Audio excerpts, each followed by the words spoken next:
We're in for Okay, the long haul. we're live. Hey, it's Will Taylor with Strings Attached. I have my very dear former intern, Holly McConnell, here on the other end of the line in Dallas, Texas. Is that right? Actually, I now live in Chicago. Oh, Yeah, cool. That's a great music town. yeah. So I've got Holly here because we're talking about this is the very first Google Hangout interview that I've ever done. So here goes. Excuse me for all the blunders or whatever. We're going to try this for the first time. We're recording this for posterity. And what I'm doing is I'm reaching out to people that have taken the step to support strings attached as a patron. That's an old model whereby Bach, Beethoven, Chopin were supported by wealthy patrons. And the difference is that we're updating it. This brilliant musician has updated it. John Pointer, who's a really good friend of mine, brilliant guitar player, beatboxer. He's been on national TV. And he took that old model and said, let's bring it up into this technology-based future present time that we live in, and what if lots of people could just give small amounts to the artists that they love, the artists that are doing things in the community. And his idea was, you know, you help feed us and we'll feed you more music.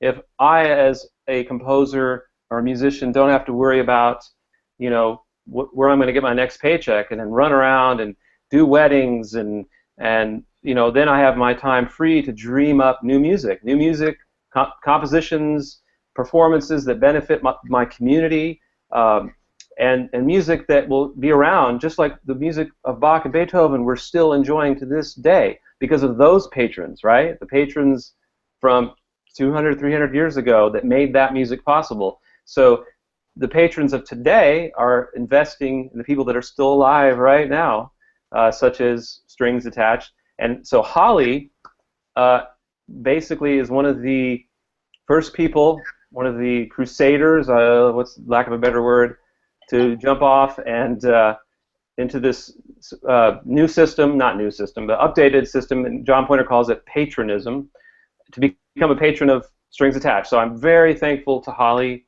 for, you know, coming on board, saying, Will, here's, you know, $5, $10 a month, go out and make more music because I care about it. And I'm going to hear some from her of why she did that. But before we get to that, Holly McConnell, thanks for coming on this interview. And Holly was an intern of mine, I believe 2009, is that right? 2009, five Yeah. years ago. Dang, 5 years ago. So, and she was so wonderful to work with. You know, it's really hard for me to find people that I can just throw them a few ideas and they can work on their own and they can bring creativity to it and you know, have this creative energy that where I don't have to over-explain things to them and they just take it and run with it. That's what I remember about Holly from 5 years ago.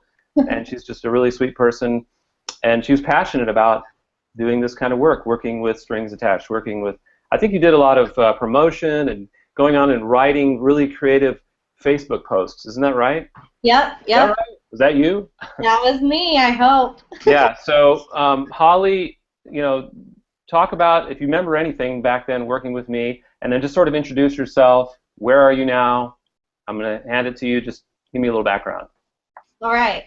Hi, everyone. I'm Holly, as Will explained. A little bit about myself. We'll start off. I work a number of jobs. I do a number of things. And that was mostly inspired by the internship with Will Taylor, to be honest, because it's different every day, and I like every day to be different. I currently work at On Peak. It's a travel services company for the events industry, and it's downtown in Chicago, right on the river. In addition, I, on occasion, consult for an events industry, jam entertainment and creative services, and I work production concert events. And then I also still work for free, very passionate about it, for 5 years for a music blog called epitonic.com. And it is legally acquired tracks from musicians like Will Taylor and many others that are ranging from the top 40 to people who make local music. and we post articles about these musicians, trying to give them exposure. We post free tracks that people can download on occasion, and we write show reviews. Very cool. And that's what's that website address? Epitonic.com. It's for Epicenter of Music, is what it stands for. It's EPITONIC.com. Tonic. Epitonic. And you blog for them? Yes, I do. Okay, awesome. So to cut to the information about patronism real quick, what is it that basically, what is it that you love about Strings Attached and what we've done that you can remember and what you've kept up with, over the web? To start off, what I loved about interning for you guys was that, again, every day was different. I got a piece of what it's like to be a musician in today's age in the music industry. And the cool thing was, you're not working for this corporation, you run everything yourself. And what I liked is that I got to see insider knowledge from that perspective. So I got to call media and try to get you to pitch stories. I'm not sure if I was ever very good at that, about Will Taylor and Strings Attached. I was trying to, as you said, writing marketing promotion pieces. I would be doing sound checks, and I loved that I got to see that all in-house. Yeah, that was a lot. It was a trial by fire. Yeah, and do you remember anything specific that happened back then?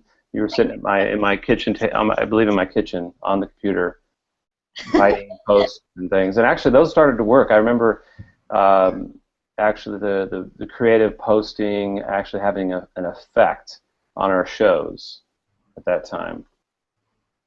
I really do remember. I remember one thing in particular, which was the project that we had worked on, and I love that you let me work on that, the Kickstarter project. Oh, yeah. I helped kind of kickstart that, so to speak, with you, of course, and that was when we had first started discussing kind of the idea around patronage, people volunteering their time for a reward, or people giving money for a reward, which is kind of similar to what we're going after now, right? Similar, yeah.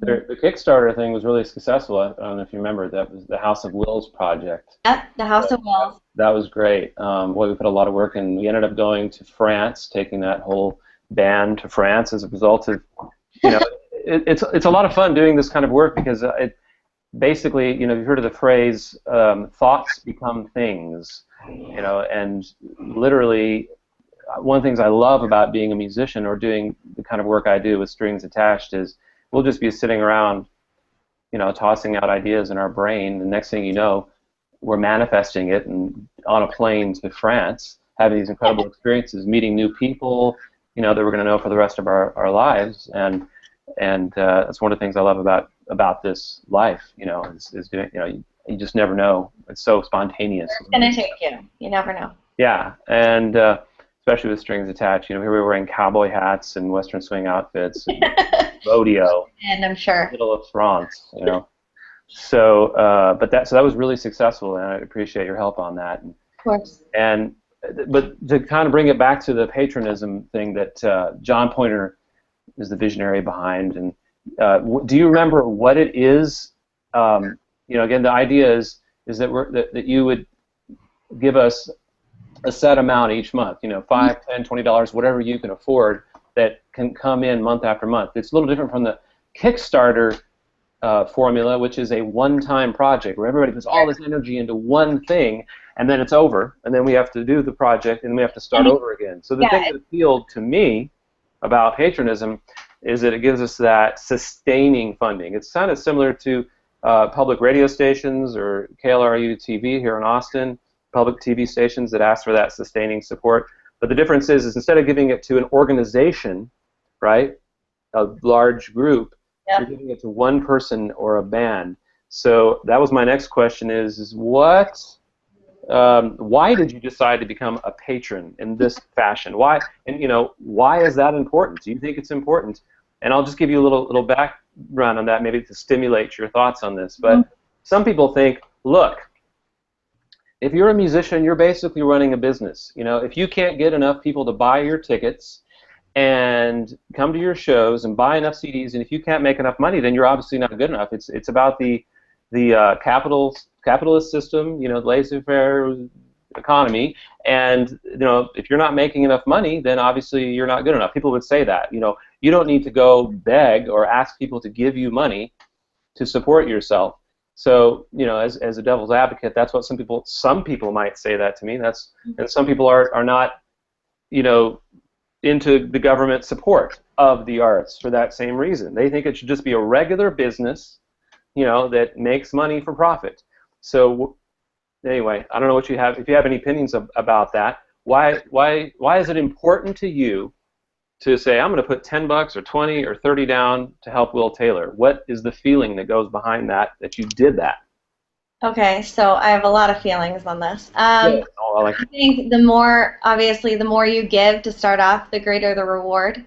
So, and that sounds kind of cheesy, but I've given to you, the more you're giving back to the community. So it's not like we're just giving aimlessly. Yeah. Or we're not even giving, to a huge corporation where you don't see where the money goes and where it's being used. There's a personal relationship there whereas I feel like, okay, I'm giving to this person and I know he's using it wisely. And even if you weren't, I would be okay with that too. But, because I love your band and I love your music. But what I love is that not only when we're giving you these funds, or when I'm giving, and I think I give like $10 a month because, again, I work multiple jobs and I don't have all the money, but to me, that collective with all these other people just as much, whatever they can afford, that supports you, and then in turn, you give back to us. More music, whether it's, more shows at different venues, or more music that you're releasing, maybe even free tracks on occasion, or little freebies for the people that support you. It becomes more of a familial relationship to me. Okay. Yeah, because music these days is the actual music itself. The little zeros and ones. Recorded music is what I mean, rather than live. Yeah. It's almost worthless now. I mean, because of YouTube, and so we might as well give it, or give, like you said, special tracks, or things that we do at home that are live and that are special for the patrons. You also, I don't know if you know this, but you have access to a lot of almost everything I've recorded on this vault in the back patron. Has that been valuable to you? Just seeing what's back there? Yeah. Definitely. Okay. But it sounds to me, it's like there's this feeling like you have a personal relationship. You know me. You know that you're part of something big, and so that feels really good giving. And there is some accountability. You're able to see online on Facebook what I am doing in the community, right? Exactly. Yeah. So it's not like I'm squandering the funds, or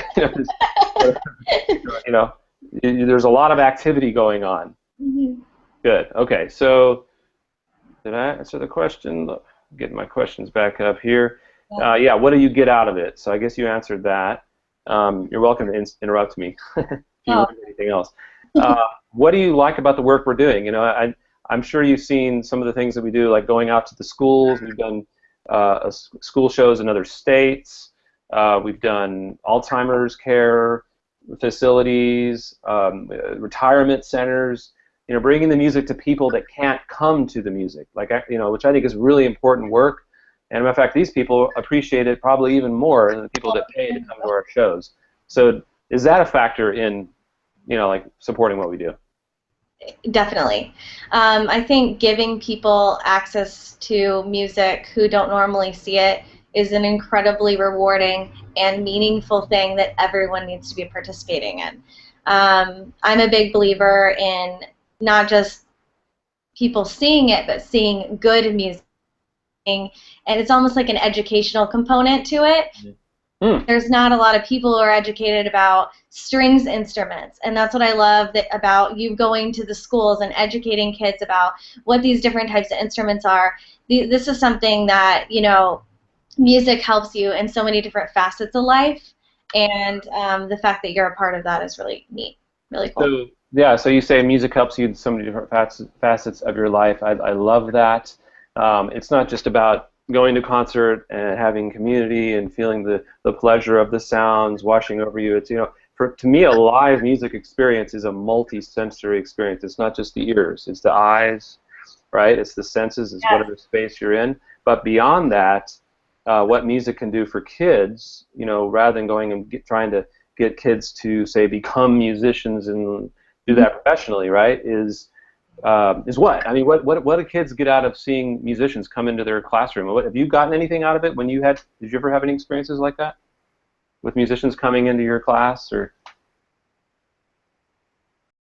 Oh no.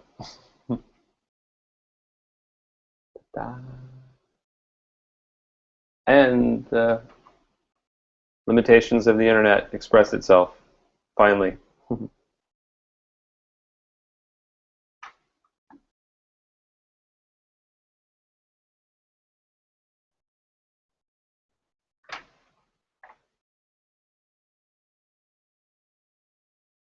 Well, I guess we lost Holly. Holly, thank you so much for doing that interview. I so appreciate everything that you had to contribute.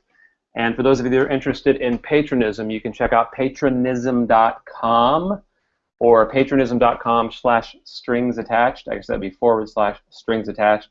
And general information on strings attached is at stringsattached.org. So I want to thank Holly McConnell again for being my intern 5 years ago and for doing this interview. And maybe she'll pop up here any second now. We're waiting to see. That's it. That's it for the interview. All right. Thanks, Holly. I'm going to call you now.